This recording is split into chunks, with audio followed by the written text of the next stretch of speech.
This is A New Angle, a show about cool people doing awesome things in and around Montana. I'm your host, Justin Angle. This show is supported by First Security Bank, Blackfoot Communications, and the University of Montana College of Business. Hey folks, welcome back, and thanks for tuning in. Today I speak with Mike Morelli, the newly minted Executive Director at Missoula Children's Theater and Missoula Community Theater. The mission is to build life skills in children. It's to give them confidence. It's to give them the ability to express themselves, the ability to stand in front of others and be heard. For 7 years, Mike was my colleague here at the College of Business, where he led our entertainment management program. He has deep experience and expertise in theater, event production, and the business of entertainment. MCT is in good hands, and I'm excited to learn more about Mike's vision for this great organization's next act.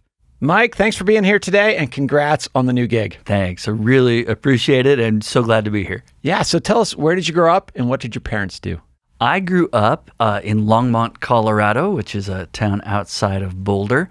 And my mom was a school teacher, 35 years, and Dad traveled around the world opening oil fields for exploration. Oh, wow. Interesting. So how did the performing arts grab your attention? Yeah, my family always valued going to the arts. And, we'd go to the opera, we'd go to live events, we'd go to concerts. And one of my buddies in junior high said, "Hey, I'm trying out for this play. You want to go?" And I said, "Oh, okay." And got cast, and it was really wild, and I had no clue about it, and I was hooked. That was that. And so you go to the University of Wyoming. Do you study theater there? Studied theater there. Okay. Yeah, it was great. Great program. Nationally known for actors. Who knew? From that point, I went on to Utah State and studied directing there. Got an MFA in directing. And then worked and did things, and also got an MBA at Regis University. In the early days of online, when they would send you the VHS of the lectures or the lovely. Panel discussions. That's a great way to do it. Yeah, man. Eventually graduated from there, which is great, and went to Texas Tech. And at Texas Tech, got this degree, this PhD in fine arts that put together acting and directing with arts administration. And so it's a PhD in fine arts with a specialization in theater with concentrations in acting and directing and arts administration. Seems like the perfect educational path for you to not only, lead our entertainment management program, which we'll touch on, but this new gig at MCT.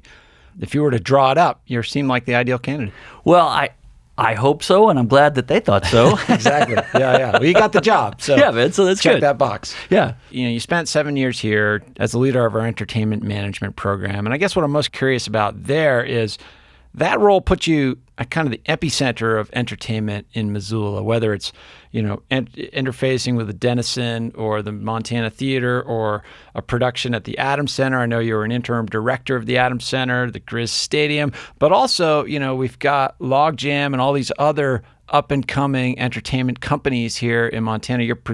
You're pumping students and interns into those programs. So what did you learn about this community that sets it apart from other arts-oriented communities you've worked in? This community loves the arts. I mean, in all its myriad shapes and forms. And so, there's all dance companies and studios. There are music artists, of course, everywhere. There's actors. It's just an amazing amount of art in this town. And a thing like MCT, your kids may very well, or you have been in a show at MCT probably, but what people think of here is the community theater and real high quality productions. And I learned that so many of my students coming through the College of Business or maybe the College of Forestry, they really had a deep connection to the arts and they wanted to be involved somehow. Those students are saying, well, yeah, of course I love nature. And of course I love all the things that goes along with forestry, but I like this business side, the recreation side, the tourist side. And because this entertainment management certificate is designed so broadly, there's a big, wide scope of what you can do with it. And what I saw is, because people had set it up pretty well in the past, there were all these people out there, all these alums that would say, oh yeah, when I sat in that seat, I learned these things, but I really started to get my hooks in when I went out in the real world. I'd like to help a student. Yep. And so that's how this program has flourished.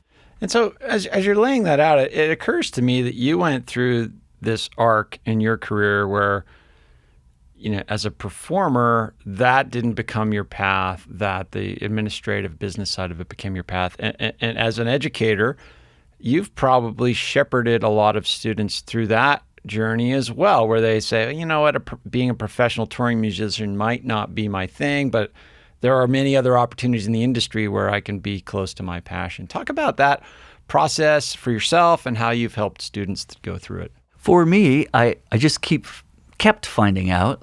I don't know if I keep finding out, but I kept finding out in the past that, as much as I wanted to do something, I was probably better at something else. And so I was a pretty good actor, and that's okay. But I found out I was a much better director, right? I could see things on a bigger scale, and I could imagine things and envision things, and I was really good at that. Went and got that directing degree, but while I was there, a fellow named Roger Held, hi Roger, if you're out there, Roger said, I want you to be in charge of the administration of this new studio series that we're putting together, and I have no money for you. So I'd like you to do everything on a budget, and I'd like you to figure it all out, and I'd like you to sell some tickets and make more money than you spend. Okay. I said, all right. It wasn't really my gig, but I'd mentioned earlier, Dad was in business.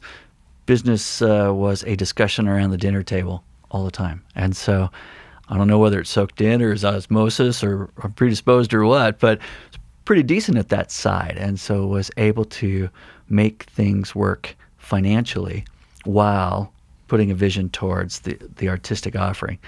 And that kind of opened my eyes to some of the possibilities that were out there. And so when I finally graduated with that MFA in directing, I went to Reno to go to my first job to go teach at Truckee Meadows Community College. And it was kind of a part-time thing, and so I had to get a, making air quotes here, real job. I worked in the casinos in the development department because they were looking for someone to build relationships. I can do that. And so I worked and did both and realized these things aren't that different. What that allowed me to do is to say, now when I got to here, in this entertainment management program, there's just not one path. Everybody has to figure out their own path. And so, if you love to dance and you love anthropology and world culture, you can probably make your own job. And then, of course, there's all the traditional stuff that we think of. But what it allowed us to do in the entertainment management program is to look at each student individually and say, oh, hey, let's go see things that might fit. Let's get first steps. You're never going to get anybody their dream job right out the door, but what hopefully you get is the first step in the right direction. That makes good sense. So let's pivot to MCT. I mean, for listeners maybe not as familiar with the organization, like give us the 411. What is it? You all do so many different things, but give us the sort of potted bio of MCT. Yeah, MCT was founded by a couple fellas in a van driving across the nation in the 70s. Van breaks down in Missoula. And they say, hey, they got a university here. Hey, they have auditions. Hey, let's go audition for a show. It's pretty good. Yeah, man.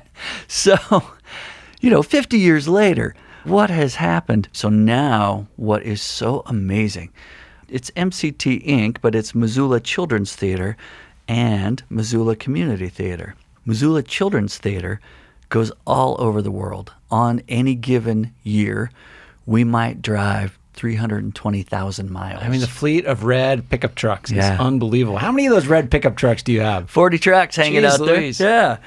320,000 miles all over North America. And so, we go into Canada. We go all over the place and might do what we did pre-COVID was about 1,100 residencies. So that means a residency is 2 actors in a truck with all the costumes, the set, all the props.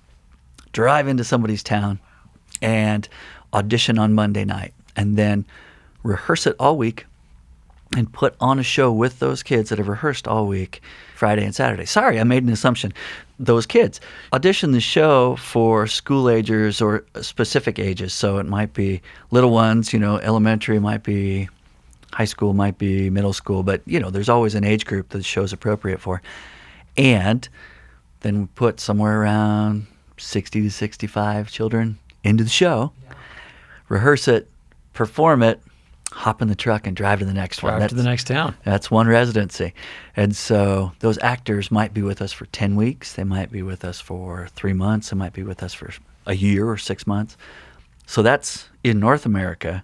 But we also have contracts with and have been to Navy bases, Army bases, Air Force bases cool. all around the world. Yeah. We call that the Fly Tour. And the Fly Tour contracts are exciting and have gone to all these amazing places, India and Bahrain and Japan and Germany, all over the place. It is stunning. I have 2 daughters, yay, Annan and Gabby, shout out to you both. Annan had a former wife Annan's from that marriage, and she did MCT in Laramie, Wyoming. Okay. And then when my former wife remarried, great guy, they both went overseas and did things at Army bases. And Annan did an MCT show in Darmstadt, I believe it was, Germany.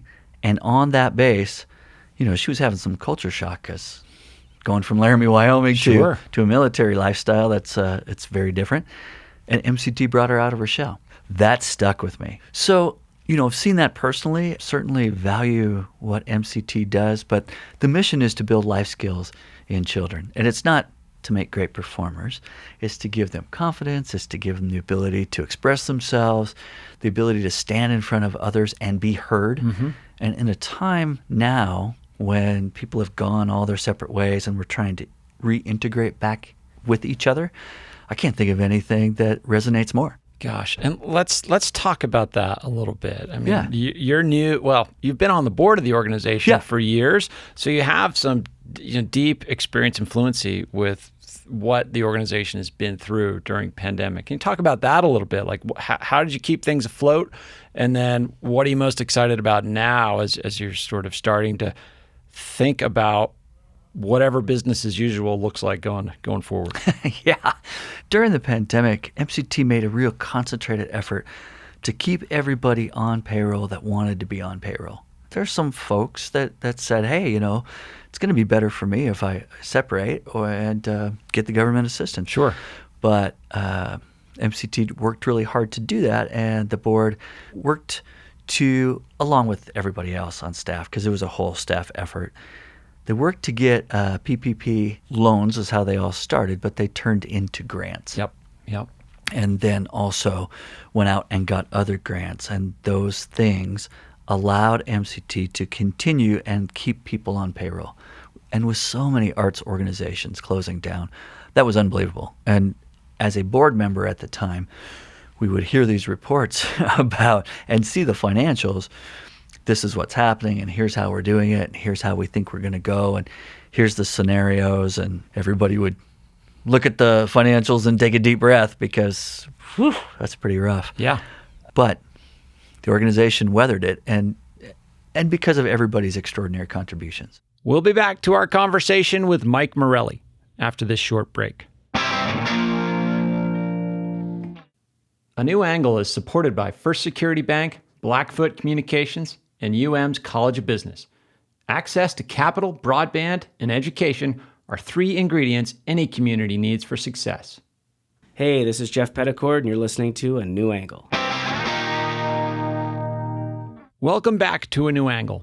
I'm speaking with Mike Morelli, newly minted executive director at Missoula Children's Theater. Maybe let's situate that a little bit. Like, I don't want you to necessarily stack rank MCT versus other organizations. In your job here at UM, you got to see kind of the health of various organizations, how they weathered the COVID storm. How would you assess MCT? What's the state of play as we kind of move into this next phase? Well, what I would say is that MCT did really well, but what I didn't say, and I need to say, the reason that MCT did so well, of course, the loans, grants, things, those are phenomenal. But the community just said, we can't let this go, right? We need to support you. And people came out of the woodwork to support MCT. And just surprising, stunning, wonderful things. Everything from, you were going to put on a show, and then we went into restrictions. Let me just donate my ticket value back to you, right? Yep.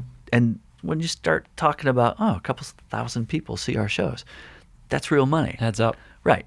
And then organizations in the community came out and said, Well, of course we want you to survive. Of course you need a hand. No, you didn't come out reaching for it, but let's just get you something. So the outpouring of support was just phenomenal, absolutely phenomenal. And so your tenure is starting with the cupboard is not necessarily bare. I mean, you'd like it to have more in it, obviously. Any organization would, but you're in pretty good standing, which is great. We're there. We're thankful. We are, like you say, the cupboard's not bare, but whew, it's bare enough. And honestly, the people that have been working there through all of the restrictions have made tremendous sacrifices to do so. Yeah. And so taking care of all those good folks is, a first priority. Well, I mean, hopefully we're moving toward a world with fewer and fewer restrictions, but like, what did you learn about how to produce events? Because you produced several events during pandemic here on campus, and now you're going to be navigating some of those things in real time as leader at MCT. How do you think you're going to make decisions about that? You listen to what the county has to say, you take it to heart. Yeah, yeah. If we have guidance, you go with the guidance. And then let's talk locally first. Here, it's a lot easier to say, oh, this is what our county has to say. Sure. Here's what the health professionals in our county say. Great, we'll do that. But on the road, that's a different deal. And so you have to make the kind of policy decisions, and MCT did, just saying, here's what we're going to do to protect our tour actors. Yeah. We had policies that were in place that we just asked our actors to adhere to. And it's just like anything. It's like workman's comp. I was just in a meeting yesterday with the nice rep from workman's comp in our area, Wendy. She's wonderful. And she was just simply saying, let's just examine all of the safety factors. And we were talking about mechanics of poles and putting things together. Right. And, let's just talk about the safety factors and make sure we're as safe as we can be, Sure. given what we know. It's refreshing to hear that perspective, right? It's so like COVID has just become so wrapped up in politics and division that it's nice to hear that that it is possible to sort of just go to a brass tacks approach. Yeah. What are the risk factors? How do we manage them? Yeah. And it's also nice when we talk about people's kids. Yeah, right? exactly. Huge responsibility. And you say, great, I'm going to protect your children in the way that I protect my children. And that's pretty good. You had talked about two portions of the job, and I certainly talked about the Missoula Children's Theater, but I didn't talk about the community theater at all. Right. It occurs to me that might, I mean, it's a great resource for Missoula and broader Western Montana, but it also seems like a great recruiting mechanism for some of these, these people you put in these trucks and send out all over the country. Yeah, the community theater is unbelievable, and so many wonderful people here in the community. We're at Into the Woods, and Into the Woods, the bios of the performers read like many professional shows that I've been to. Yeah. Majored in voice, been on tour, done these shows. What? But what we see with the community theater is our community has really bought in and attends and appreciates the shows that we put on stage. There's kind of a duality to MCT with the children's theater and the community theater, because it's not that they are separate. People work in both. Everybody works in both. Mm-hmm. But, the entertain, educate, and engage mission of the community theater is not the same thing as the building life skills mission of the children's theater.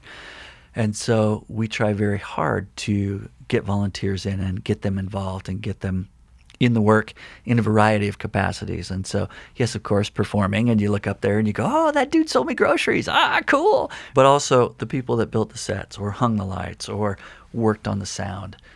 There's so many people there. And of course, we have all volunteer ushers and, often volunteer house managers. And it just makes you go, oh, this is a huge engagement on a tremendous scale.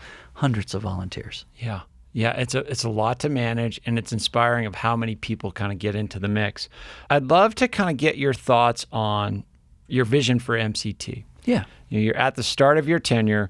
What's your 5-year, 10-year plan? What are the big objectives and vision you have for this great organization? I started part-time with MCT now and have been there. And Michael McGill, the executive director for many years, and been there his whole working life. Michael gave me this incredible gift. Michael said, tell you what, for 2 weeks, why don't I keep making decisions? Well, we can talk about stuff, of course, but why don't I make decisions? and you can do whatever you think you need to do. And I was able to walk around and talk to people. Leadership by walking around. Yeah, man. And and meeting all these extraordinary people Sure. who have been with the organization for, in some cases, decades, who understand the organization at a constituent level, right? They've got low-hanging fruit in terms of what could be done. They've got visions themselves that what could be done. And for me, getting all of that into one place and talking about it and sharing it and creating a shared vision is what MCT needs to be about. I think that really smart and passionate and dedicated people have been thinking about this hard for years. Yeah.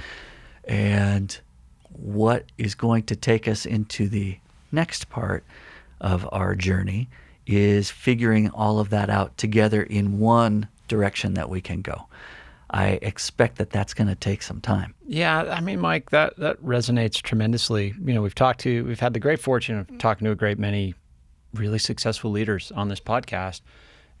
And the best leaders sort of have that approach of like, I'm not going to come in here and plant a flag and say this is how it's going to be. But the collective vision that you're talking about, I think you're going to empower your people, and people are going to buy in. And so I'm more and more bullish talking to you about the future of MCT. So thank you. Thank you. You know, it does make me smile, though, because any new leader, anyone new to an organization, deals with the person that comes walking into your space, whether it's an office or a cubicle or a shop or whatever it is. They Sure. come walk into your space, and they know who you are, but they don't expect to see you there, right? They expect to see the previous person. And the funny thing that happened for me is someone walked in and said, "Oh, you're not Michael. Oh, you are Michael. But no, you're not Michael." I said, well, yeah. Yeah, exactly. And that's a reality too, right? And it's a reality that no matter how much you talk and no matter how much you talk to people, they're used to something else. Sure, and that's something that you'll have to manage both internally and externally, because the organization is so public and interfacing with sponsors, with other communities. So yeah, talk about that outward role of your job as well. Yeah, the outward role is pretty amazing. And once again, Michael has given me another gift. He said, "Hey, let's spend some time. One day we'll just go around and talk to everybody. We'll talk to all these folks in the community," which is just lovely. But MCT is, it's hard to overstate the amount of effect that MCT has in the national scene. And here's my example. Michael just very briefly was talking to somebody else, and he says, "Oh yeah, when I was at the Kennedy Center, we were talking about our relationship with China and inroads there, and we were talking with the NEA folks. We talked about what we have done rather than what we will do, like Sure. other people." And that offhanded comment made me go, internationally. Yeah, this is big. MCT's out there and been a good ambassador for the kinds of things that we think are important. When we can look at everybody else's kids and go, hey, kids do a lot of cool things. And those kids over in another country, they do cool things, but they're kind of like mine too. Yeah. Yeah, that's the beginnings of understanding. And so that MCT has this huge reach, and whether it's military bases or embassies or projects with different countries, that's pretty stunning. And so I'm seeing in the community many people who say, "Oh, I heard about your new gig. Oh, that's so exciting. Oh, hey, let me reach out." And that part's great. And I wanted to go back in our remaining time to just a thing you mentioned before about the value of the skills that children can develop through the theater. Yeah. Of expression, of self-confidence, of dialogue, of collaboration, all of these lessons. Missoula, as we talked about, is this special place for the arts, but we live in a state where, and in a region more broadly, with a lot of rural communities that don't have those sorts of resources. Talk about the role that MCT plays in bringing those resources to those types of communities. I'm in this program called Leadership Montana, and we go all around the state, talk to all of these nice folks, and learn about communities. What they are getting out in these communities that don't have, access to a lot of in real time things is this sense of togetherness, the sense of community. Not that they don't have that. I don't mean that. I mean that they see their kids in a different way, in a different light. One of the state legislators, Wendy McCamey, was saying to me, hey, I love what MCT does because one of the first things when they come in is they say, quiet, everyone. We're going to listen first. As a parent, I say, oh, yes, if I could get my children to listen first every time, that'd be great. As an adult, if I could listen first every time, that'd be great too. But it's those skills and it's that community building and then getting kids to do things in a way that is positive, is collaborative, is cooperative. That's really awesome. That's where the magic happens. Yeah, man. Well, Mike, I can't thank you enough. What are you most excited about this summer? Like productions, camps, like what's happening this summer that folks should know about? Yeah, our summer camps got live and people just jumped in Yeah, them. they're hard to get into. I know from personal experience. They are. And we actually opened another one due to demand. And I think that one's probably closed by the time this airs because it was incredible demand. But I'm thrilled. I'm thrilled that people want to get back and they want their kids together and working on things.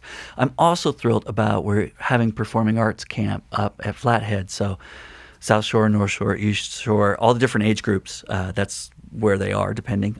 And that's going to happen this year. Mm-hmm. Exciting that it's happening again. Exciting that we can do those things. And then exciting that we have all kinds of people that are interested from all over the U.S. So that's really great. And then finally, the other thing was we opened our community season up to community members and put out a poll on social media saying, hey, we usually choose all these things ourselves, but what do you think we should choose? Here's a list of shows. What do you like?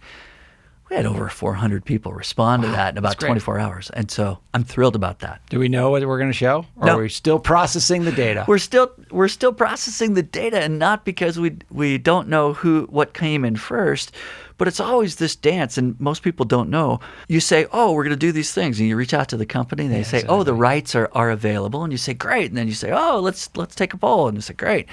Then you reach back out, and then the company says, okay, so let's see if the rights are really available for you now.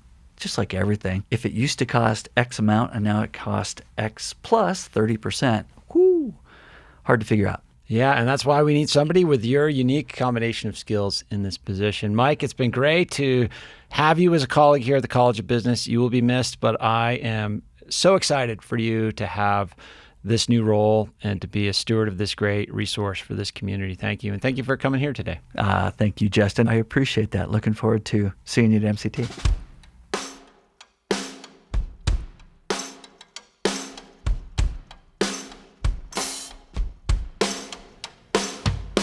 Thanks for listening to A New Angle. We really appreciate it. And we're coming to you from Studio 49, a generous gift from University of Montana alums Michelle and Lauren Hansen. A New Angle is presented by First Security Bank, Blackfoot Communications, and the University of Montana College of Business. With additional support from Consolidated Electrical Distributors, Drum Coffee, and Montana Public Radio. AJ Williams is our producer. BTO, Jeff Ament, and John Wicks made our music.